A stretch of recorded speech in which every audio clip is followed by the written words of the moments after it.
Bienvenidos a todos, a los nuevos, y bienvenidos también a los que ya somos de casa. Este es un momento muy especial, donde podemos escuchar y tener el privilegio de escuchar la palabra de Dios, palabra que viene de parte del mismo Rey de Reyes y Señor de Señores para nuestra alma, para nuestro refrigerio. Entonces vamos a inclinar nuestro rostro y vamos a agradecer por este privilegio que tenemos primeramente de tener libertad, de culto. Se me viene a la mente el pensamiento en este momento muchos países, muchas naciones donde no tienen la oportunidad de tener un lugar físico para reunirse y para juntos poder escuchar la palabra, predicar la palabra como se hace aquí en nuestro país, en el Uruguay. Entonces le damos gracias a Dios por eso, por esa libertad que tú y yo tenemos. De venir aquí y saber de que nadie nos va a hacer problemas, nadie nos va a venir a prohibir escuchar la palabra de Dios. Por eso, Señor, te damos gracias primeramente por eso. Gracias por cada persona que ha venido a este lugar. Gracias por cada niño, por cada joven, por cada adulto, por cada anciano. Gracias, Señor, porque tú nos has traído a este lugar. Ha sido tu presencia, ha sido tu Espíritu Santo el que ha traído a cada persona aquí y que tú le has dado la oportunidad o le das la oportunidad hoy de escuchar tu palabra. Gracias, Señor. Pido, Espíritu Santo, que tu gloria se manifieste en cada corazón. Pido que tu presencia se manifieste en cada vida, en cada alma, en cada corazón. En el nombre poderoso de Jesús. Padre, que tu gloria se manifieste en cada persona, que no salga de aquí como ha venido, sino que salga con una palabra que desafíe su alma, que desafíe su corazón. Que podamos a través de tu palabra hoy entender los planes que tú tienes para nosotros, los propósitos que tú tienes para nosotros, Señor. Y tú has dado una palabra ya hace unos días atrás a mi corazón para compartirla hoy con la iglesia, para compartirla hoy con el pueblo de Dios. Y sé que tu palabra no volverá vacía, como dice allí el libro de Isaías, mi palabra no volverá a mí vacía, sino que hará lo que tenga que hacer, dará fruto. Como tú dijiste, Señor, también en tu palabra, fruto al 30, fruto al 60 y fruto al 100 por uno. Que pueda haber en este tiempo, en este momento, corazones receptivos, personas receptivas para escuchar lo que tú quieres hablar de manera especial a nuestros corazones. Padre, en el nombre de Jesús, que nuestro corazón sea sensible. Yo quiero invitarte, hermano, hermana, en este momento a que pongas la mano sobre tu corazón y que le pidamos todos juntos al Señor. Yo voy a poner junto también la mano a ustedes en mi corazón y pedir al Señor que el Señor realmente trabaje en nuestro corazón. Él te ama, Él me ama, Él nos ama profundamente y Él quiere lo mejor para nosotros. Él quiere lo mejor para ti. Y Él quiere bendecir tu corazón, Él quiere transformar tu corazón. Él quiere hacerte un nuevo hombre, Él quiere hacerte una nueva mujer, para que te transformes en un instrumento poderoso en sus manos. En este momento, Padre, toma los corazones de los presentes, toma los corazones de los que están en este lugar, toma mi corazón, para que juntos podamos escuchar este mensaje, recibirlo en nuestro corazón, no solamente recibirlo de palabras, sino recibirlo sinceramente, sabiendo que es tu palabra la que habla, eres tú el que habla en nuestro corazón y no somos los seres humanos. Señor, te damos gracias. Y toda la iglesia decimos en este momento, amén y amén. Den un aplauso. Aleluya. Por eso asiento. Apocalipsis capítulo 3, verso 14. Dios tuvo que en una oportunidad hablarle a una iglesia, la iglesia de la Odisea. Tuvo que trabajar en su corazón.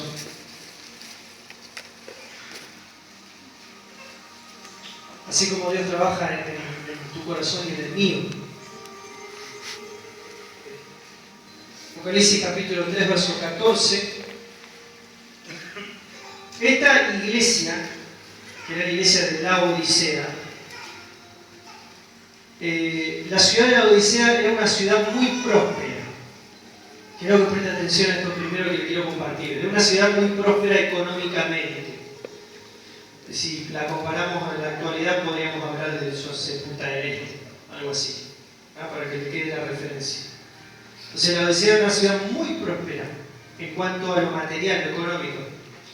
Y a causa de esa prosperidad se construían muchos grandes mansiones y edificios. Una de los fuertes que tenía la iglesia de Laodicea era la industria de la vestimenta. Se hacían lindas vestimentas en esa ciudad y era muy próspera la industria de la vestimenta.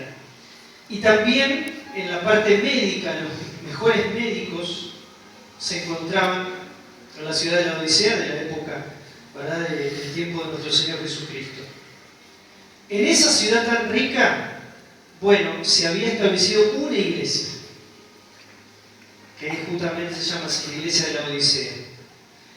Y aparentemente esa iglesia, esa congregación en su totalidad, o en gran parte, se había dejado absorber por la misma ciudad, por lo que la misma ciudad le ofrecía. Entonces, como la iglesia de Laodicea era muy rica económicamente, ellos se habían dejado seducir, ¿verdad?, por lo que la ciudad les ofrecía y les daba. La gente ya no frecuentaba la iglesia, no tenía una vida de oración como debía tenerlo, y su vida espiritual fue decayendo. Jesús se presenta a esta iglesia de una manera bien especial que yo quiero compartir con ustedes en el versículo 14. Lo tenemos también allí en la pantalla, si lo quiere leer. Dice: y escribe al ángel de la iglesia de Laodicea, y él se presenta primero como él, amén. Todos nosotros acá conocemos lo que quiere decir amén, porque lo decimos todo el tiempo, y decimos amén. Entonces Jesús se presenta como el amén. ¿Qué quiere decir esto? En otras declaraciones de la Biblia encontramos que Jesús a veces dice: de cierto os digo, cuando quiere reafirmar una verdad, quiere fortalecer algo, quiere que la gente preste atención a lo que le está diciendo. Él dice: de cierto os digo. Y cuando traducimos esa palabra de cierto os digo, en el griego quiere decir amén, amén. Entonces, cuando Jesús se presenta así aquí como el amén, está diciendo esto. Está diciendo: necesito que me presten atención a lo que les voy a decir, porque lo que les voy a decir es una verdad de gran importancia para todos nosotros, para todos ustedes. Jesús a la iglesia de Laodicea y obviamente a nosotros también. Se presenta como el amén. Se presenta como el testigo fiel y verdadero. O sea, él marca lo que realmente Jesús es. Él es el testigo fiel y verdadero. Él ve todas las cosas, él conoce todas las cosas, y él es un Dios fiel y verdadero. Todo lo que va a decir, lo dice con certeza. Hay muchos testigos falsos que encontramos en este tiempo. Pocos testigos verdaderos. Bueno, nosotros tenemos la tranquilidad, ¿verdad?, de que Jesús es el testigo fiel y verdadero. Entonces él quería hacer saber esto a la iglesia de Laodicea, que él era el amén, que él era el testigo fiel y verdadero, y luego también dice en el versículo 14 el principio de la creación de Dios, o mejor traducido en la Biblia de las Américas, el origen de la creación de Dios. Está diciendo que él es el creador de todas las cosas. Muy bonita la ciudad de Laodicea, la gente construyendo grandes edificios, pero le estaba queriendo decir a esta iglesia que él era el creador de todas las cosas, mucho más que la ciudad de Laodicea, el creador del universo. ¿Cuántos pueden decir gloria a Dios? Entonces él quería hacer saber este principio: yo soy el amén, yo soy el testigo fiel y verdadero, y yo soy el origen de la creación de Dios. El que les está hablando a ustedes, laodicenses, es el que hizo todas las cosas, el que creó los cielos y la tierra, es el que hizo absolutamente todo, y por todo subsiste, por el poder de su palabra. Ahora, cuando nosotros vamos al versículo 15, encontramos algo bien interesante. 15 y 16. Dice: yo conozco tus obras, que ni eres frío ni caliente, ojalá fueses frío o caliente, pero por cuanto eres tibio y no frío ni caliente, dice el Señor, te vomitaré de mi boca, ¿verdad? Primero lo que le dice el Señor es: yo conozco tus obras. Yo sé lo que tú haces. Jesús está bien consciente de lo que está pasando en cada iglesia. Yo siempre velo por la iglesia local, porque Él está bien consciente de lo que sucede en nuestra iglesia local y en cada una de las iglesias de la ciudad, del país, del mundo. Y en aquella época también Él sabía perfectamente la condición de la iglesia de la Odisea. Y sabía que la iglesia de la Odisea, aunque eran cristianos, convertidos, no estaban pasando por un buen momento.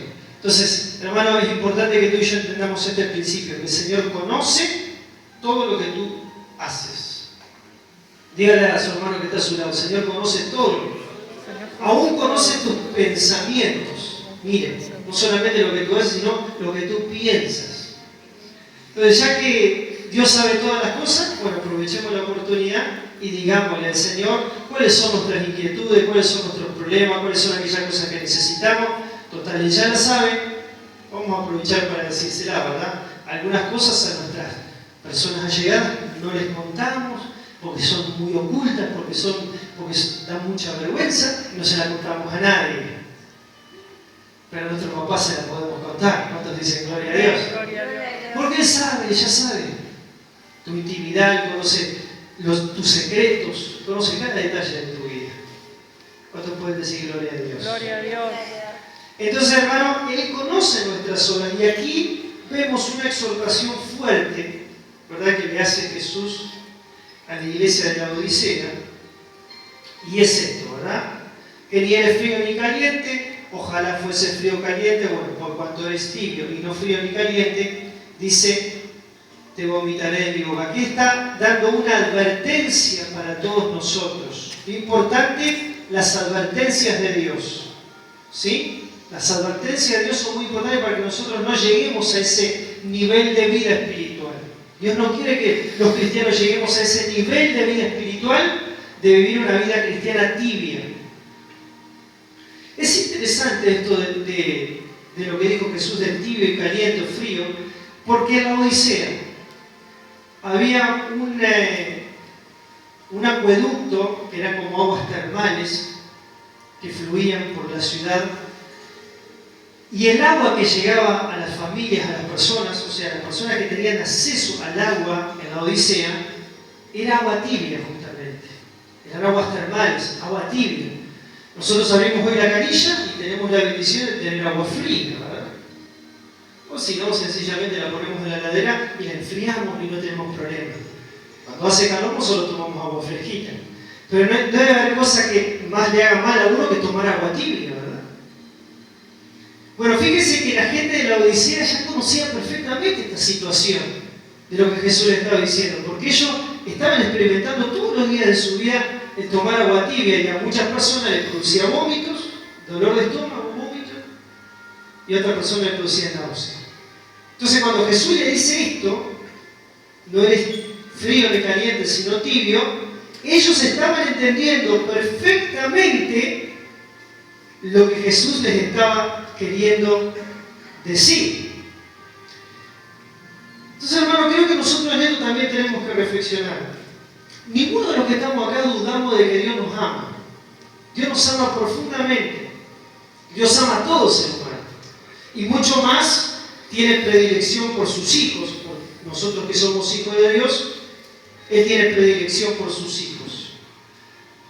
Dios nos ama tanto, y creo que esto es bueno siempre recordarlo, que dio la vida por nosotros. Murió en una cruz, derramó su sangre por nosotros. Murió en esa cruz y allí nos demostró su amor. Pero debemos entender una cosa muy importante, y es que Dios pecador, pero no ama al pecador. Vamos a poner el ejemplo de un homosexual, por decirlo, por dar un ejemplo, ¿verdad? Una prostituta, una persona que tiene una mala vida.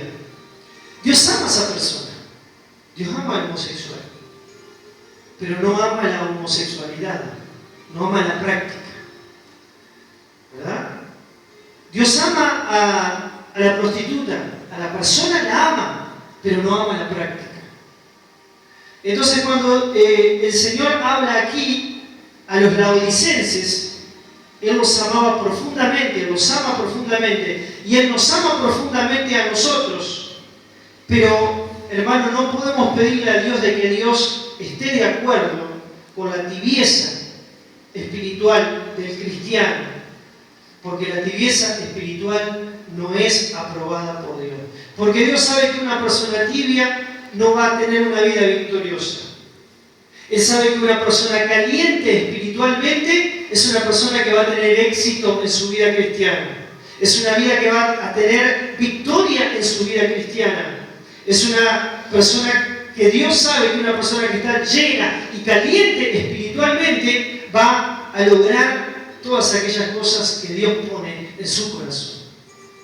Entonces Dios nos exhorta en esta noche a que nosotros dejemos la vida cristiana de tibieza espiritual. La persona tibia por lo general busca los beneficios, pero la persona llena del Espíritu Santo caliente busca al benefactor. Y ahí es donde está la diferencia. Hay una marcada diferencia. A veces hay cristianos, lamentablemente, que buscan los beneficios del Señor, pero no al benefactor. Y hermanos, tenemos que cortar camino en este sentido. Tenemos que buscar al benefactor. Porque cuando nosotros buscamos al benefactor, van a venir por sí solos los beneficios del Señor. ¿Cuántos dicen gloria a Dios? Pero hay gente que viene solamente por los beneficios. Viene a buscar lo que Cristo le puede dar. Voy a la iglesia para que Dios me dé. Y está buenísimo eso. Porque venís a la iglesia y Dios te da. Pero no vengas solamente por eso, o que no sea lo más importante en tu vida eso. Lo más importante tiene que ser buscarlo a Él, a Jesús. Y todas las cosas vendrán, dice la palabra del Señor, por añadidura.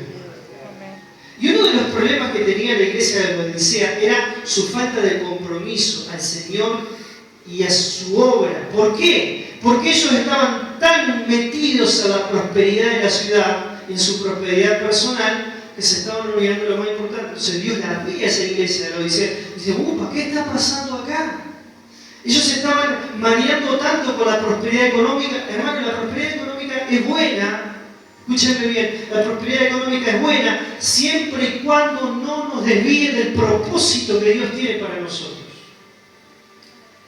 Cuando la prosperidad económica nos desvía del propósito, esa prosperidad se ha transformado en un obstáculo para nosotros, en una maldición para nuestra vida. Porque Dios quiere que tú seas prosperado. Dios quiere que la iglesia sea prosperada. Nosotros anhelamos seguir prosperando, seguir extendiendo, ¿no? Seguir abriendo obras en diferentes lugares, seguir comprando terreno, esto y lo otro. Pero no nos podemos olvidar del propósito más importante que tiene la iglesia, que es servir, que es amar, que es adorar, que es glorificar el nombre del Rey de Reyes y del Señor de Señores. Y ese fue el problema que tuvo la iglesia de Laodicea. Se enfrascó tanto en su prosperidad, en lo suyo propio, que se olvidaron de lo más importante, el compromiso, la obligación que tenía. Porque el amor de Cristo nos obliga, nos sentimos obligados, en el buen sentido de la palabra, a servirle al Señor. Sentimos el deber, sentimos la responsabilidad de amarle, de servirle y de ponernos a la orden del Señor para trabajar para su obra. ¿Cuántos pueden decir amén a esto? Amén. Por alguna curiosa razón, el Señor prefiere a la persona fría, o sea, no creyente.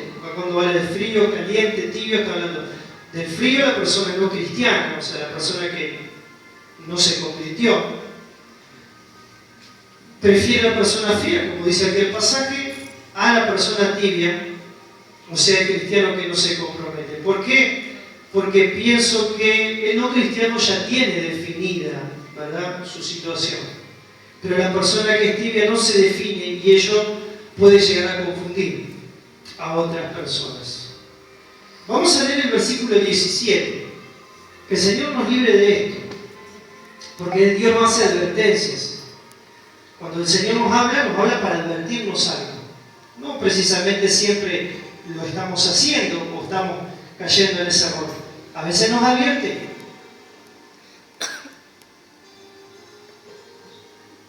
Porque esta palabra, antes de compartirla con usted, hermano, Dios me ministra primero a mí. Dios me habla primero a mí. Dios me exhorta primero a mí y Dios me reprende primero a mí. Entonces después el Señor me dice, bueno, ahora sí, ahora que te reprendí, te exhorté, te dije esto, lo otro, podés compartirlo con el pueblo. Pero nosotros somos esclavos de las palabras que estamos diciendo, ¿verdad? Que el Señor nos libre de esto, de lo que dice el versículo 17. A ver, dice el versículo 17. Porque tú dices, yo soy rico, me he enriquecido y de ninguna cosa tengo necesidad. Y lo sabes, le dice Jesús a la iglesia, que tú eres un desventurado, miserable, pobre, ciego y desnudo. Ellos serán personas prósperas económicamente, pero se habían conformado con su vida espiritual. A ver, se habían detenido en su vida espiritual. Entonces ellos estaban diciendo algo de ellos mismos, y estaban diciendo, yo no tengo necesidad de nada, no necesito nada, así como estoy perfectamente bien. De ninguna cosa tengo necesidad. Eso es lo que decían ellos, o sea, la autoevaluación, por así decirlo, que se hacían ellos mismos. Ellos se autoevaluaron de manera equivocada en la condición que se encontraban. Creían que estando cómodos económicamente eso le iba a resolver todos sus problemas espirituales. Y es común muchas veces, hermano, que nos suceda que la visión que nosotros a veces tenemos de nosotros mismos no coincide con lo que Dios piensa de nosotros. Y entonces el Señor le dice, bueno, ustedes dicen esto a los laodicenses, pero yo les digo esto. Y ahí le da una palabra fuerte, hermano, a esta gente. Es una palabra que tú y yo siempre tenemos que tener presente para que nunca nos ocurra esto, hermano. Ahí están los versículos, ¿no? Todos los versículos, ¿no? Claro, todos los versículos. Para que lo vayan leyendo más. Qué lástima que perdimos los otros. Entonces acá Jesús le dice, ¿no? Ninguna cosa tengo necesidad, y ahí le dice, no sabes que tú eres desventurado, miserable, pobre, ciego, desnudo. Le está hablando en un sentido espiritual. Ellos tenían mucho dinero, estaban muy bien económicamente, pero espiritualmente tenían muchos problemas. Entonces, ¿cuál fue el error de los laodicenses? El error de los laodicenses fue que midieron el éxito de manera equivocada, bajo los parámetros del mundo. Pero el Señor mide el éxito de la vida del cristiano de otra manera distinta a la que la miden las personas, y en este caso los laodicenses la estaban midiendo de manera completamente errónea. Dios quiere que la iglesia sea de una manera. A veces nosotros los seres humanos, yo le pido siempre al Señor sabiduría para esto. Señor, ayúdame a entender cómo quieres tú que la iglesia sea, o que la iglesia trabaja, que la iglesia actúe, ¿verdad? Entonces tenemos que entender cómo Dios quiere que la iglesia sea. Lo encontramos en el versículo 18. Dice así: por tanto yo te aconsejo, ¿qué hace el Señor? Yo te aconsejo, que nos pide el Señor, que nos da el Señor un consejo. El Señor te está aconsejando en este momento a ti y a mí. Yo te aconsejo que de mí compres. Yo quiero detenerme en esta frase. Que de mí